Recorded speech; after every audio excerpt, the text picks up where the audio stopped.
What's up, Lantern fans? It's the Emerald Enthusiast back with another Green Lantern collectible review. This time I'm taking a look at the McFarlane Collector Edition action figure of Green Lantern Batman. Let's have a quick look at the packaging. It says McFarlane Collector Edition in silver foil lettering. On the side, it says Green Lantern Batman. On the opposite side, we get a partial window, and once again, it says Batman.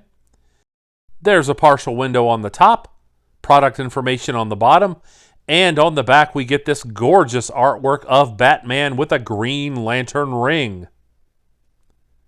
Overall, I'm really satisfied with the look of this packaging. I do wish that the card was a little less prominent here, but I realize that they're trying to showcase the artwork. The accessories are packed in such a way that they don't detract from the figure. So mint on card collectors should be happy with the appearance of this figure. And with all that being said, now it's time to bust open this package and see what's inside.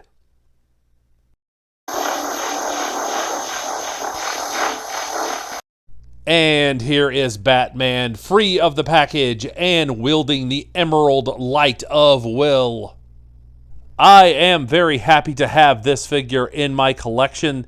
It represents improvements in several areas for McFarlane's Lantern figures. However, I do have a couple of small criticisms, so let's take a closer look at the loose details now. Let's have a look at accessories now. And here is the DC logo peg base. Here are the two energy accessories. And we've seen similar accessories with other McFarlane Lantern figures. And here is the personal power battery. I like the sculpting and the translucent plastic. I wish that the handle were a little smaller and that there was more movement. And here we have the card as well as the card stand. And there is the DC Comics logo, and there is the card itself. And I've said this in other reviews, I don't like the way that McFarlane packages these because they tend to get damaged. Here I am putting the card in a penny sleeve and a top loader for safe storage. The back of the card features a brief story description, and this is from Green Lantern Volume 4, Number 9. If you would like to read this, please pause the video and do so now.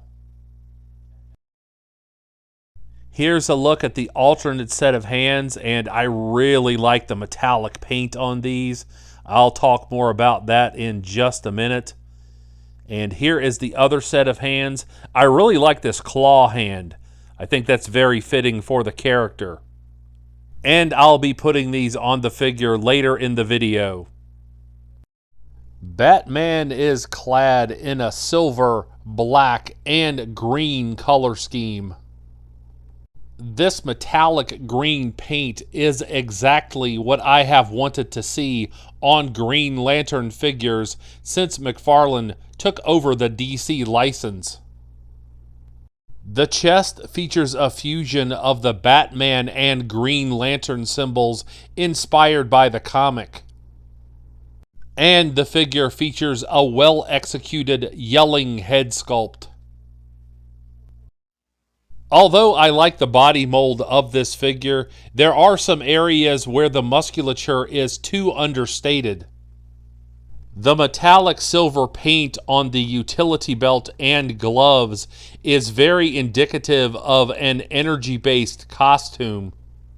Conversely, I wish that the black sections of the costume would have had a glossy finish to complement the green and silver metallic paints used on this figure. McFarlane has become very adept at sculpting capes, and this one is no exception. The folds of the cape look very realistic, and even though this is plastic, it's not so heavy that it throws the figure off balance.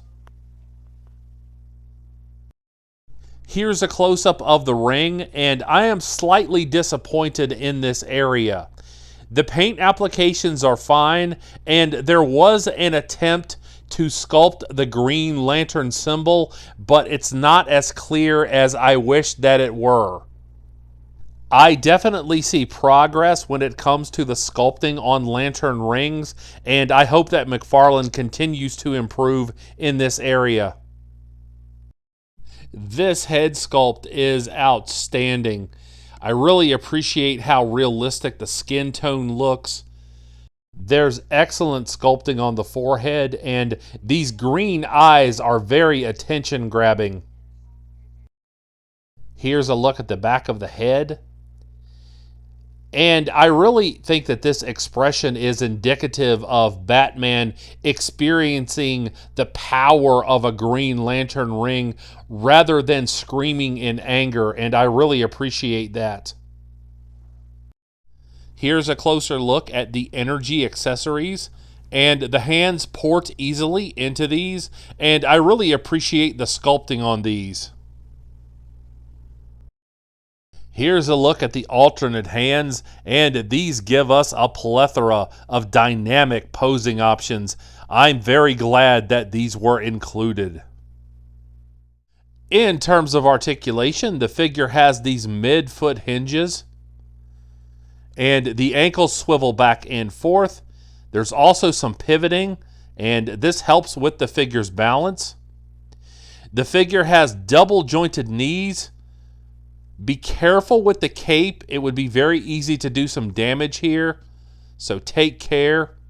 The figure can step back, and he can kick forward that far. That's a little disappointing. Again, be very careful with this hip piece.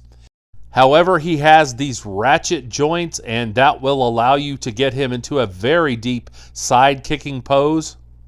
There's pivoting at the waist, and the upper torso swivels, as you can see.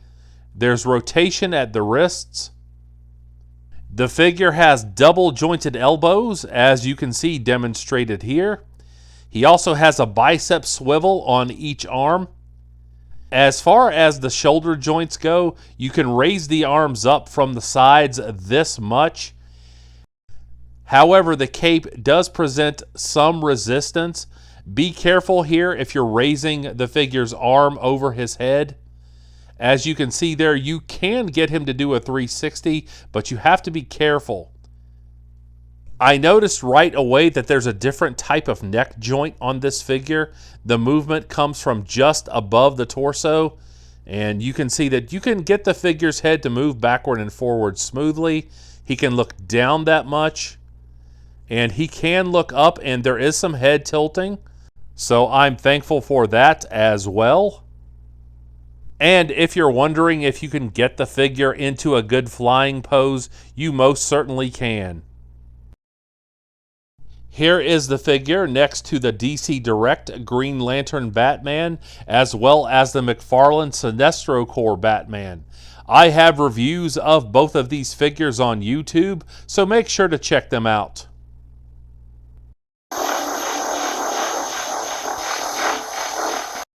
Like and subscribe if you enjoyed this review, and make sure to tell all of your friends about this channel. I would certainly appreciate it. And I'll be back with more action figure content soon. But until we meet again, this has been the Emerald Enthusiast, and thanks for watching.